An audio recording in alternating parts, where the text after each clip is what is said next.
It means it is happening in that messy middle. The Mhm. deepest healing's happening in those quiet moments when no one else can see it. It's when you choose the truth, when you soften your grip and you honor your body's experience and stay with yourself just one breath longer. Like first we notice what we've been living, how we've been Mhm. living on autopilot or burnout, Mhm. and then we begin rebuilding safety inside ourselves first, and then in our relationships.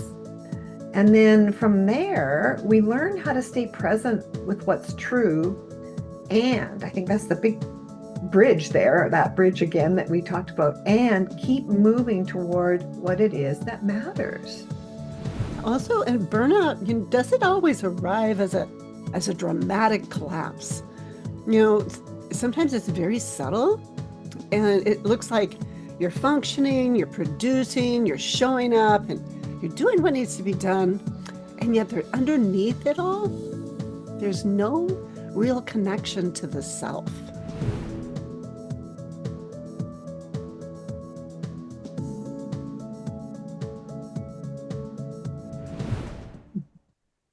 Welcome back to the Healing You Method podcast. I'm Gloria Lybecker. And I'm Gail Donohue, and we're so glad that you're here with us today. And this is going to be a duo episode, something we're going to start doing more of. I always love these conversations because it gives us a chance to slow down and to reflect and really weave together what we have been exploring here on the podcast. Yeah, and today we're going to do exactly that. We're pulling together the golden threads from our last three conversations. So we're moving from burnout to inner alignment and exploring the nervous system safety and sacred ceremony.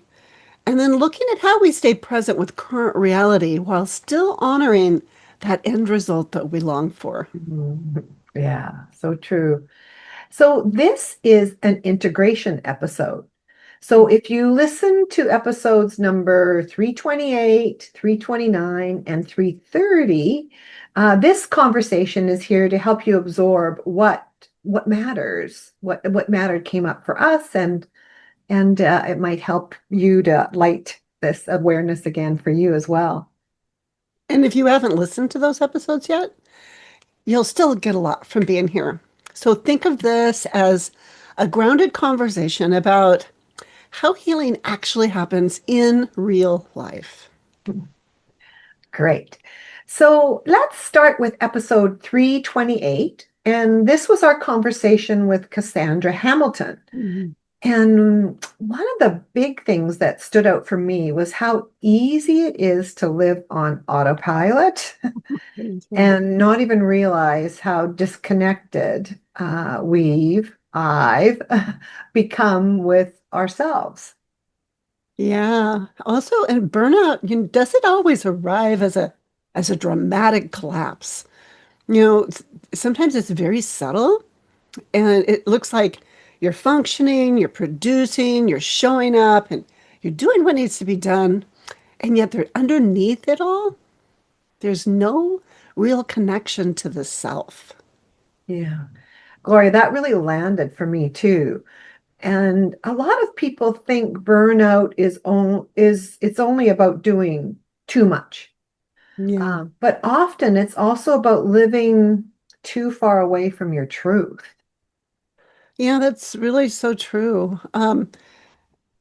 In my experience, when I've experienced burnout, it's from overriding my body, Mhm. ignoring, pushing down my emotions, and really being my autopilot for constantly meeting everyone else's expectations. It's really on. And Yeah. there's a point where there's something in us that starts to say the truth. It's like I can't keep doing it this way. I just can't. Yeah. Yeah. And it can feel really uncomfortable and like even scary. Like I've noticed for myself, Yeah. sometimes it feels really scary. Like what's happening for me? Um, and it is because it can feel that scary and uncomfortable because the old way felt so familiar, totally Mhm. exhausting, but it was familiar to our nervous systems. Yeah, true. And then inner alignment, it asks something very radically different of us. It asks us to actually listen, to pause, and to be honest with ourselves, to tell the truth, and to notice what our body is saying before we push past it again. That pause is so important. Yeah. Yeah, and I think you're highlighting one of the practical takeaways that healing, it be often begins with noticing. Mhm. And not automatically going into fixing Yeah. and not fixing everything at once either, but just noticing where you're forcing, where you're performing, in some cases where you've gone numb. Yeah, and the key there in that noticing is to notice without judgment, which, boy, that's such an important practice to develop. That part really matters because if we become so harsh with ourselves for being burnt out, that really deepens that disconnection within us. Yeah. Oh my gosh. That's so true. So that invitation for noticing, it isn't notice and then go into self-attack. The Mm. invitation is notice and go into self contact. Mm. Yeah, that's beautiful. Yeah. Self-contact. And from that space, it feels like a warm space to me. We Mm, can begin asking what's actually true, what feels true now, and what needs care, and what am I no longer willing to abandon in myself? What is so precious in me? mm, yeah. And that's where the alignment begins. It's Mhm. not as a big performance, a big ta-da and no efforting, but it's a series of honest, slowing down choices. Yeah, and I do want to acknowledge that's one of the things Cassandra speaks about is how important it is to have others with you. When we can begin to create community that's really choosing alignment, that makes such a difference because as I experience here with you, Gail, it's so much easier when we're accompanied. Yeah, so much easier when we're not alone. That's why it's so important to be doing this work and having these conversations. Yeah, I learned so much when we have these conversations. Exactly. Yeah. Well, and then next in episode 329 with Matthew Grizz Barrier, our conversation moved into love and safety, sacred ceremony, and the family vibration. And what I appreciated so much was how deeply this connects to the nervous system. Oh my gosh, yeah, such a deep connection because people often want transformation, but what isn't realized is in order to have the transformation that we long for, our nervous system needs safety in Yeah. order to truly land. Yeah, because we can have that insight and even spiritual experiences and profound moments of opening. And at the same time, if the body doesn't feel safe enough to actually receive and integrate that experience, it can remain something we touched. I don't know, it's more mental. Yeah, We touched it and we haven't fully been embodying it. yeah. Oh, Gloria, that's such an important distinction. So, we can do ceremonies and ceremony in the deepest sense, but it's not about chasing, those peak experiences. It's about creating a sacred container where truth, love, and safety can be met and felt. Yeah. And this really connects beautifully to relational healing. So Mm. we often say here on this podcast that all healing is relational.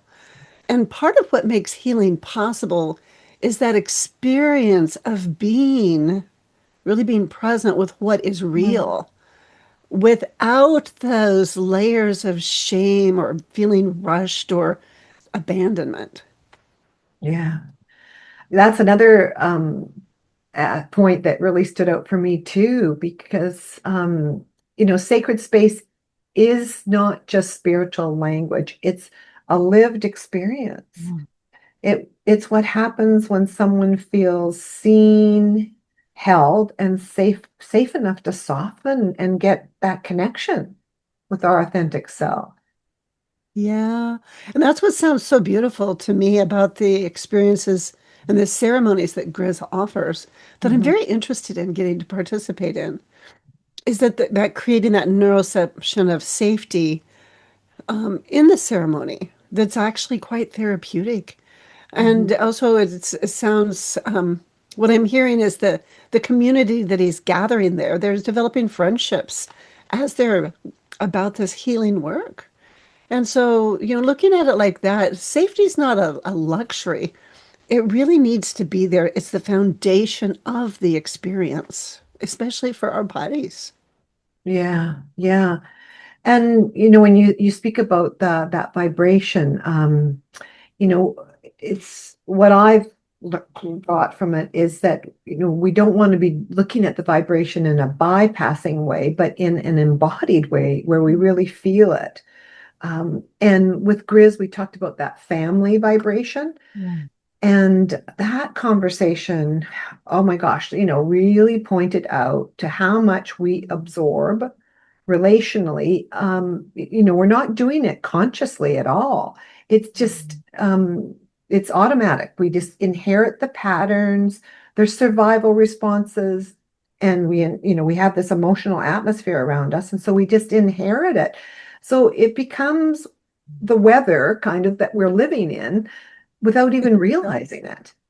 It does. I love how you say the weather. That's something I've actually been teasing apart in my life as Mhm. well, is recognizing those family generational um, constellation fields that we've been in, and recognizing what did I absorb and what's not mine, what is mine, what have I been living in, and being able to consciously recognize it in order to um, see the truth. What have I adapted to? What I've been experiencing as normal and familiar, but it's not nourishing me. And to get really honest about that, rather than so there's something about the differentiation that's important here, to be able Mhm. to recognize something without being it, right? Yeah, yes, yes. And to get that differentiation, we have to embody it because it's not just mentally thinking about it. Yeah. Um, and that's why, asking these questions is so important because it helps illuminate that, oh my gosh, we have a choice. Like that is the weather that we were in, but oh, we can actually choose to go to a sunnier place or choose that, oh my gosh, this place is really rainy here, but what else can I do here? We can begin to create a different environment around us or a different field around us, as in constellation words.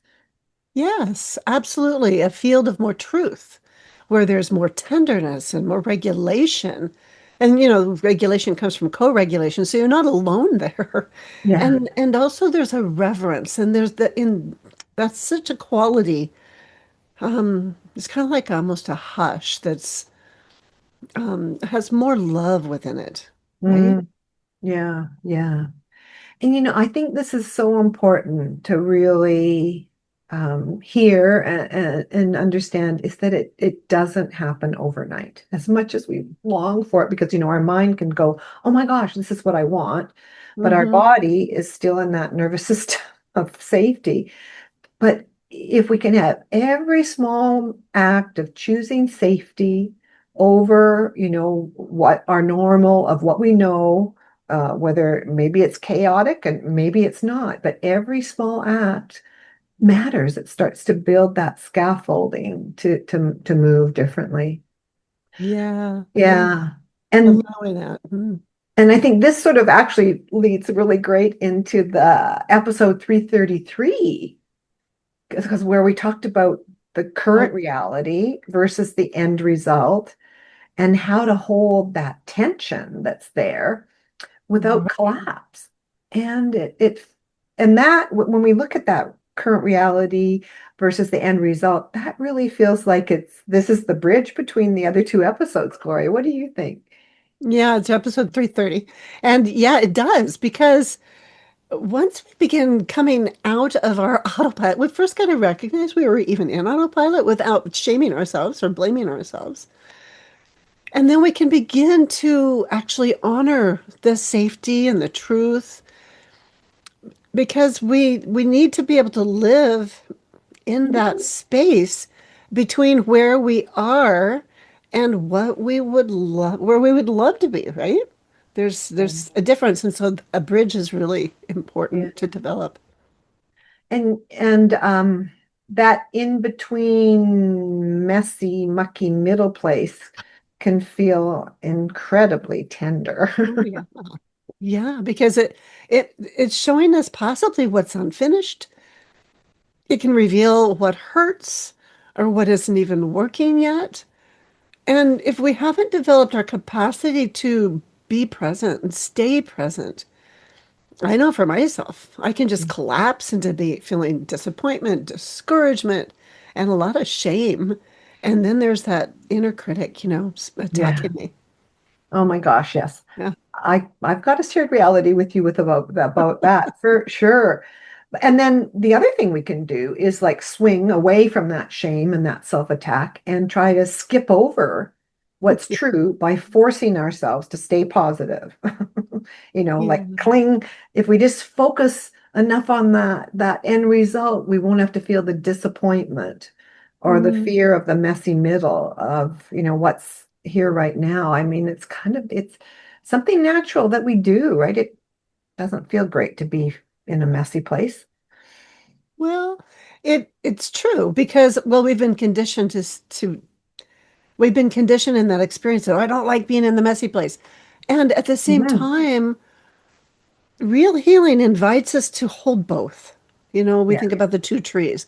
When we can stand between the two trees and be honest about what is here right now and stay connected to what we're creating, I don't there's a true appreciation that can rise up within the body when we allow it, right? Yeah. Yeah. Yeah, that's the big difference between that creative tension of, Yeah. of moving to something that we want and that, we use the term the psychological tension. Yeah. And that's that tension that often turns into self-pressure. Oh, most assuredly. Yeah. Yeah. Because as you said, the creative tension, which is the comes from the tree of life, is recognize, well, this is where I am, and this is what I'm moving toward. It's like it's honest. It's like holding them both, and it's life-giving. It has true appreciation for just how far we've already come. Hmm. Whereas that psychological tension, it has a negativity bias. No, I'm failing. I should be further along. Something's wrong with me. I'm Ah, not good enough. yeah. Yeah, I don't matter. Yeah, absolutely. And gosh, being in that psychological tension of failing and feeling something's wrong with me, it just drains the energy so quickly. Oh, it does.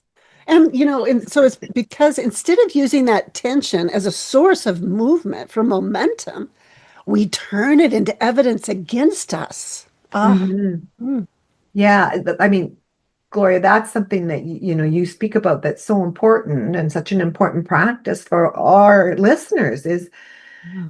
can you tell and speak the truth about your current reality without turning it against yourself to make it mean that you're broken or wrong or not good enough.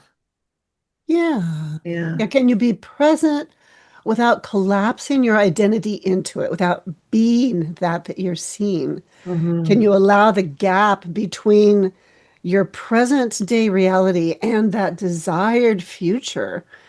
Can you allow that to become a place where you stay relational with yourself rather than punishing yourself? Yeah, yeah. And gosh, when you can access that, so amazing.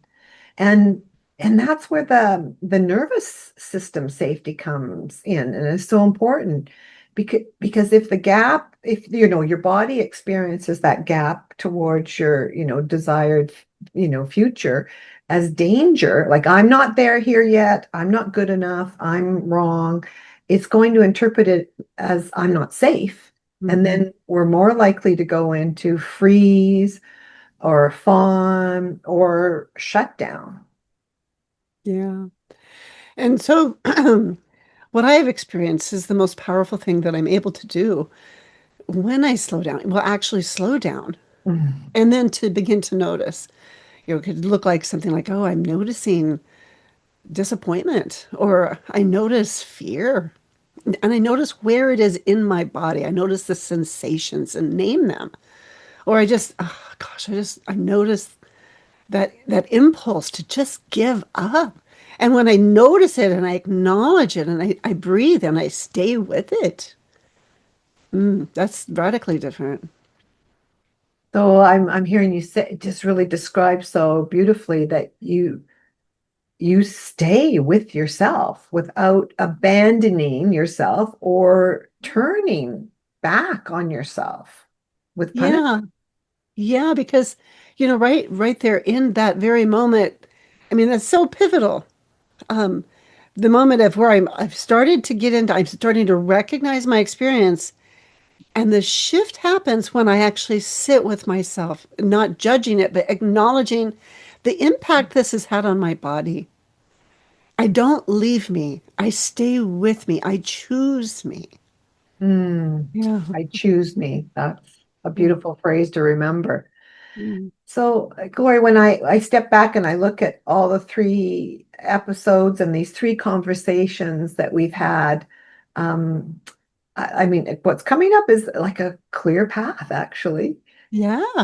Yeah, like first we notice what we've been living, how we've been Hmm. living on autopilot or burnout, Hmm. and then we begin rebuilding safety Yeah. inside ourselves first, and Yeah. then in our relationships.